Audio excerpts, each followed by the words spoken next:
Don't you ever wish your paraprofessionals could just read your mind and know exactly what you need them to do in your classroom? Yes, me too. And that's why I'm going to show you a tool that I've been using for many, many years and have edited over the years to fit my classroom needs. It's a paraprofessional binder. It's got all the information you need, and it's a way to keep them accountable. So I've been talking to a lot of teachers lately, and they've been sharing that their admin doesn't follow through with things. And that's fine. You need to get them on board, right? Admin needs to be able to follow through with a write-up or a talking to with a paraprofessional that maybe you're really, really struggling with, but maybe they just don't know the expectations for your classroom. So, assistant binder or paraprofessional binder is the way to go so that you can make sure that your expectations are set and you can follow through and say, hey, remember when we read through those para expectations? This is what you need to be doing. So we are going to share a little bit more. Obviously, it gives the paraprofessional a little bit more consistency and clarity of what is their job roles. So something I've always added in here, let me get to it, is obviously just like general classroom information, right?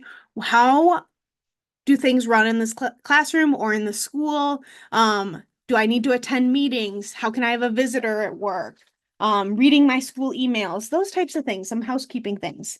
Something I've added in my paraprofessional binder is this kind of statement of we are a team.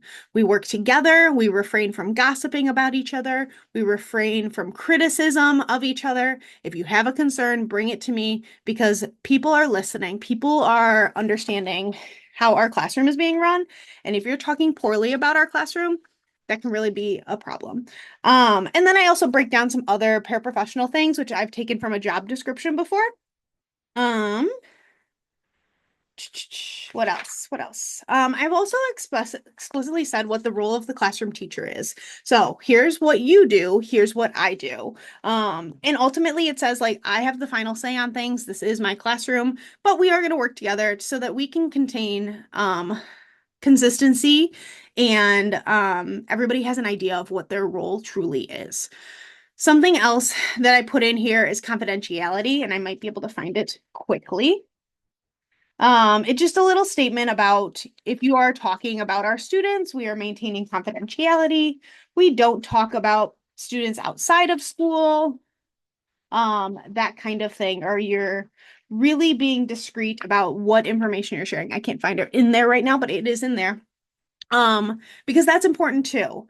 Something else that I've outlined in here is that there will be professional trainings, every week if possible, right? At least to start the beginning of the school year, but maybe even later on, we will try to get more training on the job, but then of course, before or after school, I will try to do.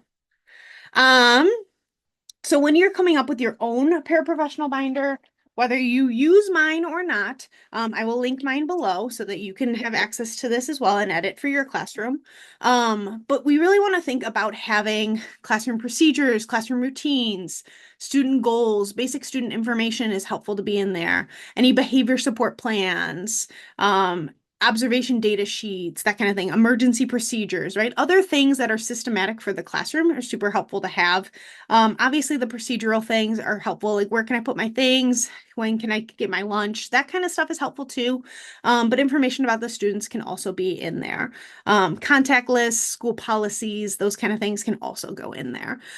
So I usually put it in some type of binder. Usually mine's like red or yellow or something bright.